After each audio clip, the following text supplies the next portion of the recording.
ఈ కార్యక్రమానికి విచ్చేసి కార్యక్రమంలో ఆశాంతం వీక్షించి మనందరికీ ఒక చక్కని సందేశాన్ని అందించినటువంటి కేంద్ర మంత్రివర్యులు గౌరవనీయులు శ్రీ జి కిషన్ రెడ్డి గారు, వారి సతీమణి శ్రీమతి కావ్య కిషన్ రెడ్డి గారికి అతిథి సత్కారం గావించవలసిందిగా మా ఆత్మీయ చైర్మన్ గారిని కోరుతున్నాము.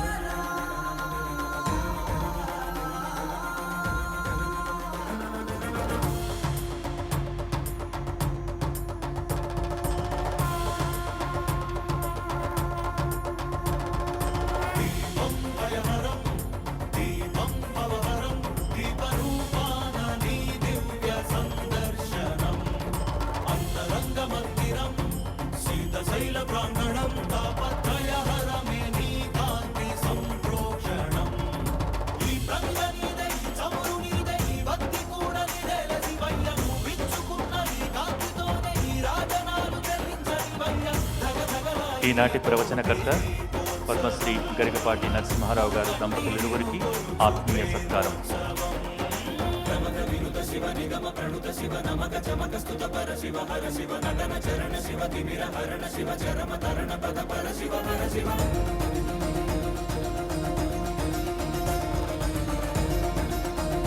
రేపు ఈ కోటి దీపోత్సవ వేదికపై భద్రాద్రి రామచంద్రుడు కొలువుదీరబోతున్నారు. మీ అందరి సమక్షంలో విశేష రీతిలో స్వర్ణ పుష్పార్చన అందుకోబోతున్నారు.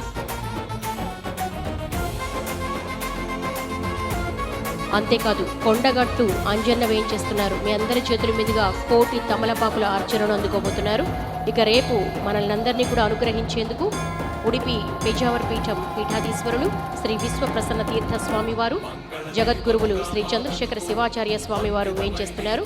వాటితో పాటు దివ్య భవ్య కళ్యాణోత్సవాలు, స్వర్ణలింగోద్భవాలు, కామధేను పూజ, సప్తహారతులు, పంచహారతులు, సాంస్కృతిక కదంబాలు. అందరూ 5:30 గంటల కల్లా ప్రాంగణానికి విచ్చేయండి.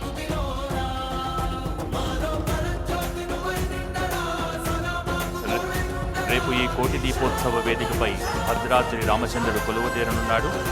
మనందరి సమక్షంలో స్వర్ణ పుష్పార్చన అందుకోనున్నారు. అలాగే కొండగట్టు అంజన్న కోటి తమలపాకుల అర్చన అందుకోనున్నారు. రేపు భక్తులను అనుగ్రహించేందుకు ఉడిపి పెజావర మఠం పీఠాధీశ్వరులు శ్రీ విశ్వప్రసన్న తీర్థ స్వామీజీ వారు, అలాగే కాశీ జగద్గురువులు శ్రీ చంద్రశేఖర శివాచార్య స్వామి వారు వేయించేస్తారు. అలాగే వాటితో పాటు దివ్య భవ్య కళ్యాణోత్సవాలు అంగరంగ వైభవంగా రేపటి కోటి దీపోత్సవంలో మనం వీక్షించవచ్చు. సాయంత్రం 5:30 గంటల కల్లా కార్యక్రమానికి రావాల్సి ఉంటుంది. తదుపరి కోటి దీపోత్సవంలో యథావిధిగా సాంస్కృతిక కార్యక్రమాలు కొనసాగుతాయి.